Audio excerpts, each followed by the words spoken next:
What's up, everybody? Welcome back to another Rad and Dad channel video, or welcome if it's your first time. Either way, very glad to have you. I never thought I'd be saying this, but today we're installing this not OEM. So let me take that back. Again, still never thought I'd be saying this, but we're installing this Harley Davidson forged carbon fiber part. Let's roll the intro. Get into it. Riding down a YouTube channel, it's the riding down a YouTube channel, it's the riding down a YouTube channel, it's the riding down a thing that you found.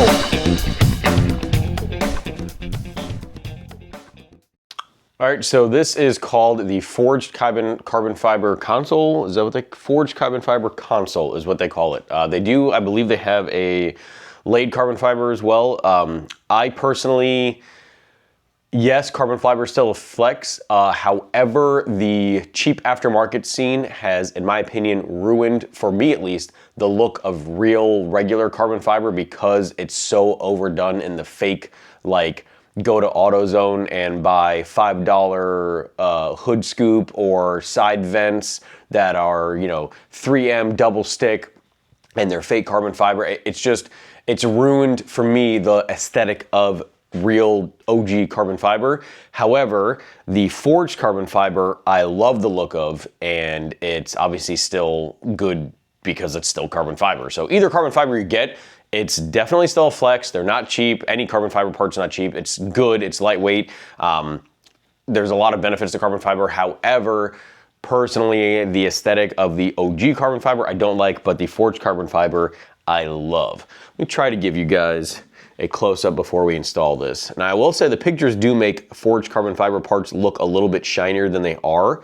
They're a little bit more of a matte finish, which is fine, but just beware if that's something that you're looking at because the pictures online usually make it look a little bit shinier than it is.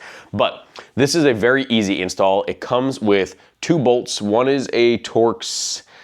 It might be a 30 or a 35. It's hard to tell. It's definitely bigger than a 25 and a 27. And then an Allen. The Allen has no Loctite on it. The Torx bolt already has Loctite on it. Looks like the Allen's going to replace the top one. So I'll see what it bolts into. If I think it requires Loctite, I'll just throw some on. I'll throw some blue or some orange. And then the back piece is the one that has the Torx. Again, we're gonna pop the seat off, install or remove the OG one, throw this one on, and it's gonna start matching the rest of the carbon fiber parts we have for this beauty. So the only thing that you might have questions about that is gonna be kind of weird for you maybe is when I use this tool.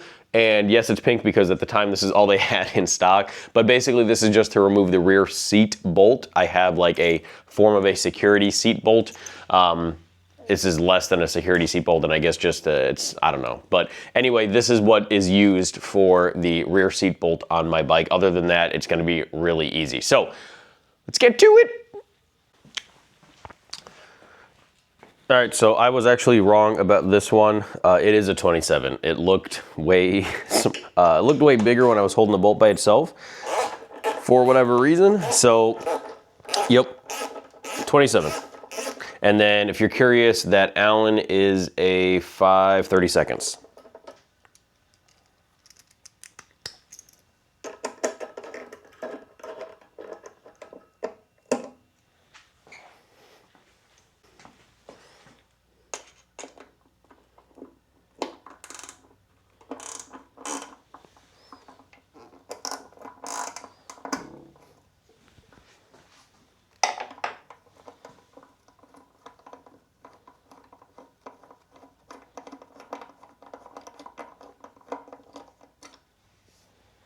All right, once you got the last bolt on, this should just pop off the top.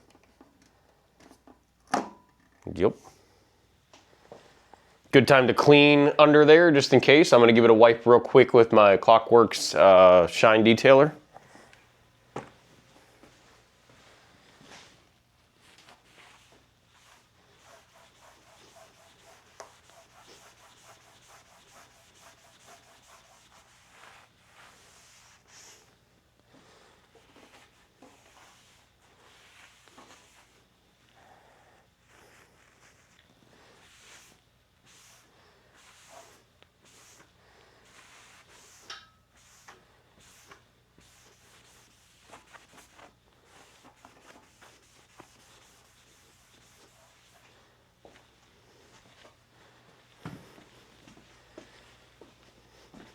All right, now I am curious what the weight difference is on these two parts. Did I buy this part for weight savings? No. Did I buy this part purely because it looks cool and I want to flex on my carbon fiber bagger?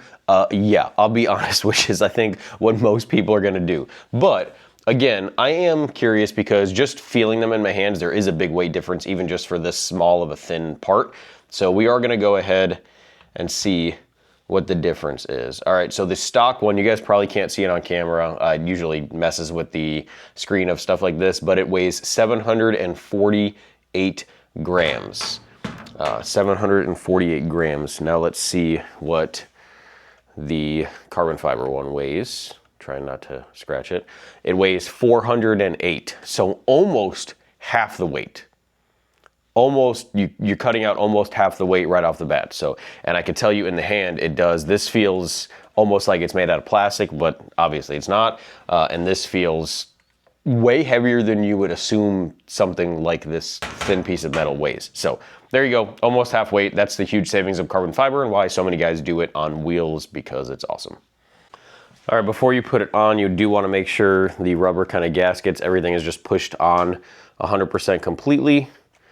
Make sure they're all good to go there, and then you're going to make sure you fit this part nicely around the gas cap. Make sure everything lines up. Hard to see on that one. Once everything lines up, bolt it in. And you do want to be careful with carbon fiber. It looks like they have some metal inlays here maybe, but you definitely don't want to torque carbon fiber parts down too much, because although they have a very high tensile strength, they have a very high cracking strength, right? So they don't crack super easy. They're very, very strong and durable, which is why people love them. However, they don't bend that much. They don't flex. They just keep their strength, and then all of a sudden they break. So they don't give a little bit like metal parts do. So you want to make sure you're careful when you torque these down.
There you have it.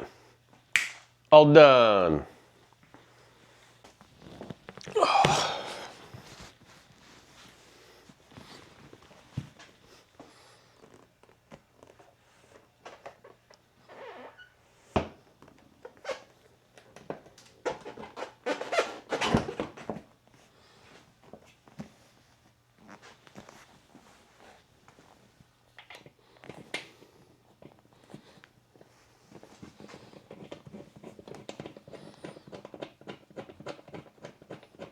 All right, so that part is on, super easy to do. One of the easiest installs you could do. You literally saw it, you take the seat off, you take 2 bolts off, and that's it. And like I said, it's a 27. It's a little bit less than, or a little bit smaller than I originally thought it was. So it's a more common Torx bit that you would typically have if you already did kind of some stuff on Harleys.